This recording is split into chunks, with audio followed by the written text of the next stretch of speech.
Say Ya Ya presents Dallas QUINLEY and SHILO Alexander.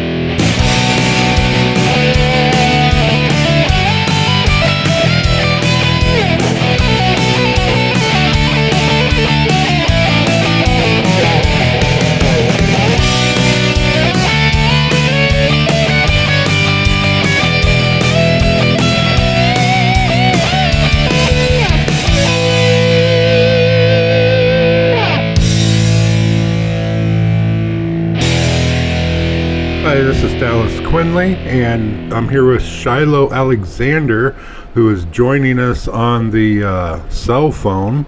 Today we are going to be talking about John 8, which many people of the Christian variety assume that Jesus or Yeshua here is replacing the law with grace.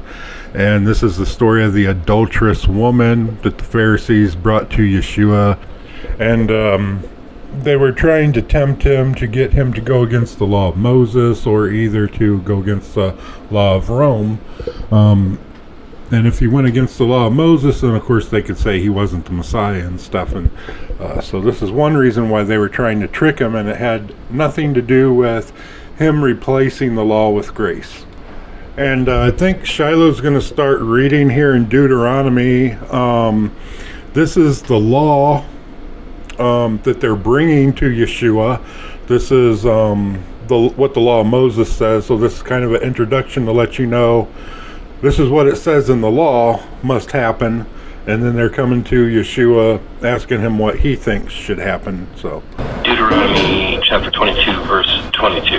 When a man is found lying with a woman married to a husband, then both of them shall die, both the man that lay with the woman and the woman. Thus ye shall purge the evil from Israel. We go to John 8:3.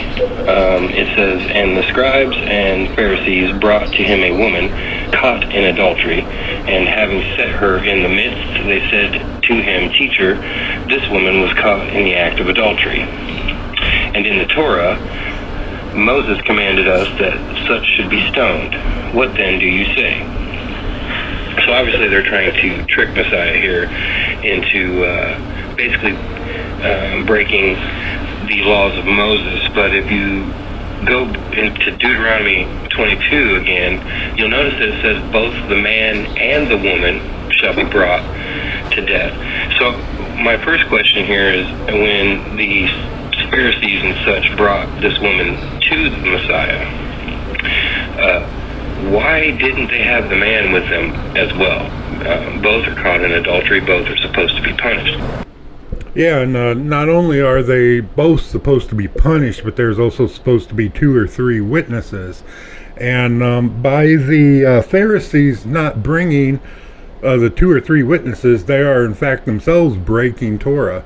And they're not even taking the woman where she's supposed to go. She's supposed to be taken to the elders, to the judges, to the court, to the judicial system, and instead they're bringing her to Yeshua. So Yeshua is not the authority, so to speak, to whether or not she should be stoned. They cannot stone her. That is to be carried out by a judicial system. So we get the Pharisees trying to manipulate, basically trick Messiah into saying that it's okay to break Moses' law, or trick him into saying something other than what Moses had said. But what they're really doing already is they're already breaking the Torah, actually, because they only brought the woman, for one. So if we read on in John 8, starting at verse 6, and they said, trying him, so that they might accuse him. But Messiah, bending down, wrote on the ground with his finger, as though he did not hear. But as they kept on questioning him, he straightened up and said to them, He who is without sin among you, let him be the first to throw a stone at her. When the witnesses were called against someone, they would usually be the first ones to cast the first stone. And when he actually tells them, let those among you without sin cast the first stone, well, knowing that they had broke Torah because they brought this woman to him, which could not be condemned, and they had brought her and violated the Torah in a few areas, so they were guilty as well. So they could not cast the first stone because they were guilty. They had sin as well because they brought her to him in violation of the Torah. So according to the law, she was a free woman. She could not be condemned.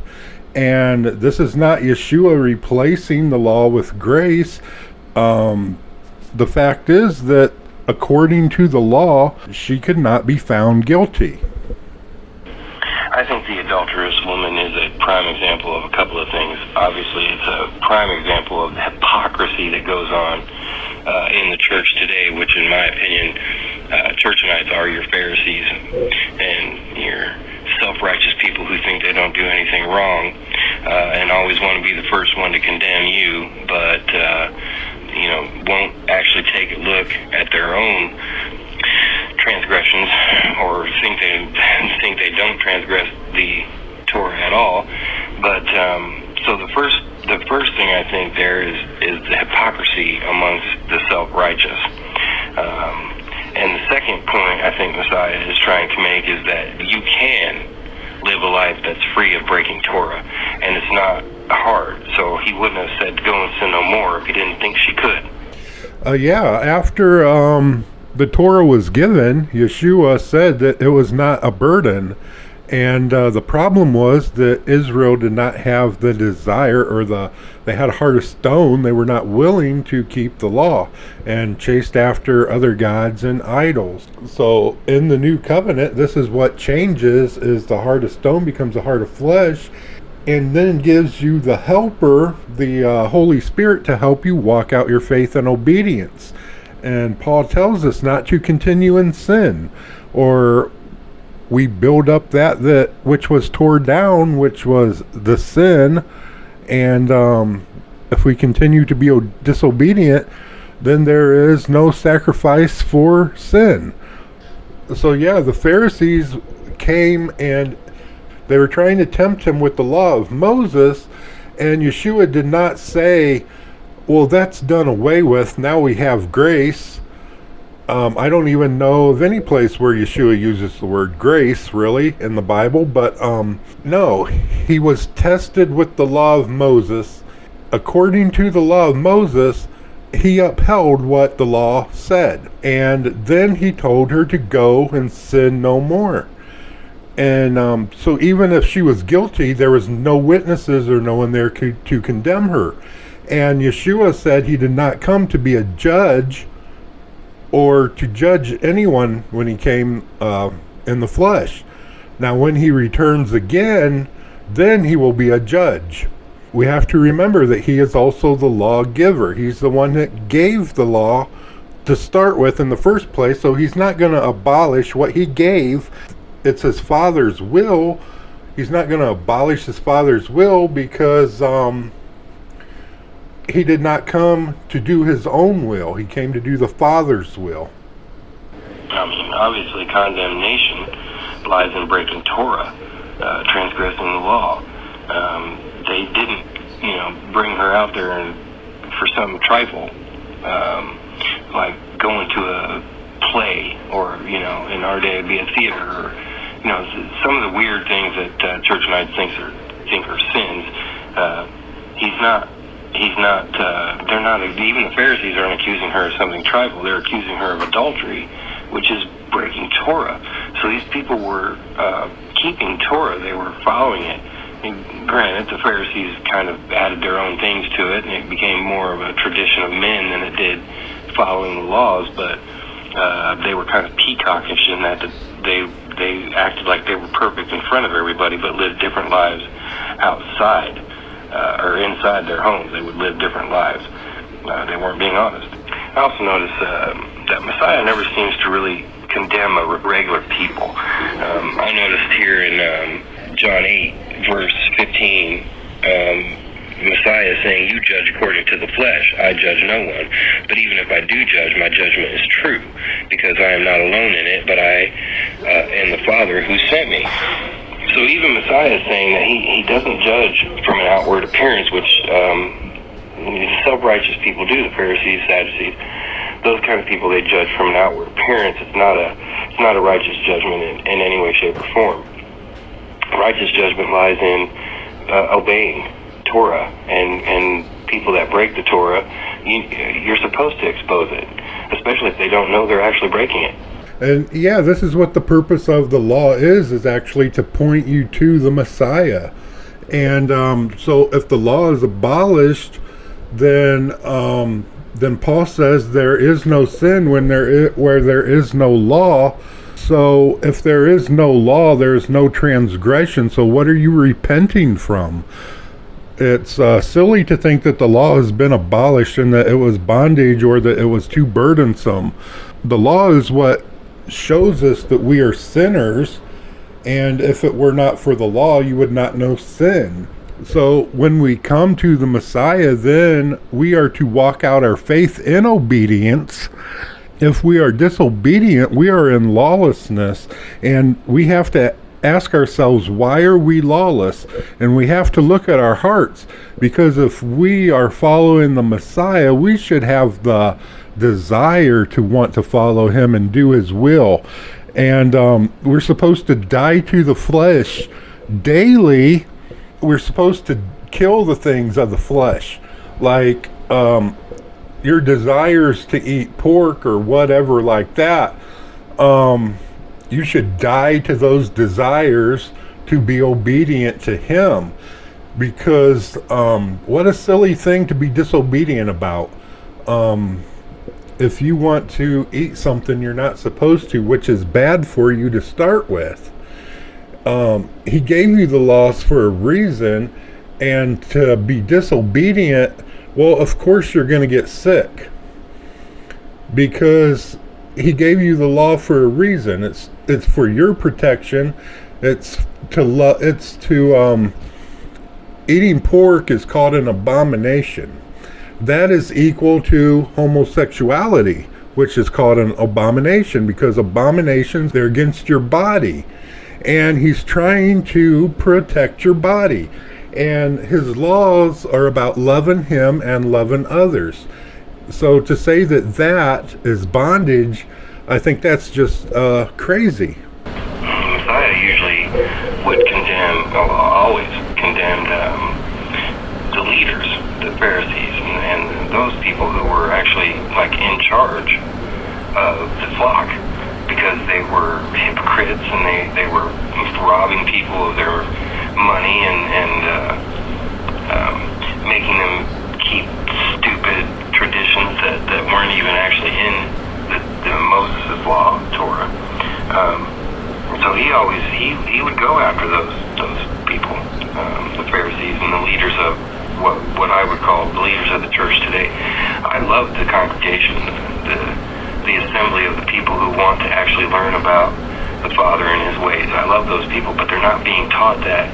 They're not being taught to keep Torah in most of your churches these days, which is why I go after them.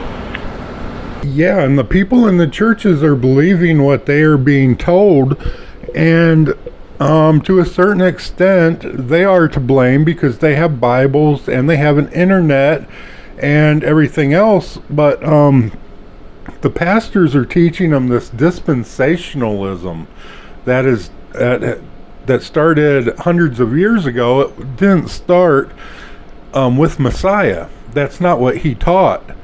He taught saved by grace through faith, and then you are obedient to him. You return to the Torah. The dispensationalism and replacement theology are teaching them that Torah has been abolished and that the church has replaced Israel, when we see in the Bible that he came for the lost sheep of Israel. You know, they make a whole sermon around one or two verses and cherry pick their Bible, and they don't teach what it really says. And, the denominations, they can only teach certain things. Certain denominations are not allowed to teach certain theologies or doctrines. And if they want that tax exemption or to keep their certification or whatever, they cannot teach that doctrine. So no one's going to teach against dispensationalism. There's like 4,000 different denominations of the Catholic Church, and they're disguised as Baptists and Pentecostals and Evangelicals and Methodists and Catholics, and they're all the same. They just have a few different doctrines here and there. But Yeshua was not replacing the law with grace. He was upholding the law. He did not tell the woman that he gave her grace. He told her to go and sin no more. And sin in 1 John 3:4 is defined as transgression of the law. And it's defined as transgression of the law because if there is no law, there is no sin. There is no condemnation. If you're doing works without faith, then they are worthless. They are just worthless rags. But if you have faith, then your obedience is counted as righteousness, because it's walking out your faith, and then your faith is counted as righteousness. So the law was not abolished, and he did not replace it with grace in this story. So we thank Shiloh Alexander for being with us on the phone. We appreciate your input, and we're looking forward to talking with him again in the next message. And until next time, shalom.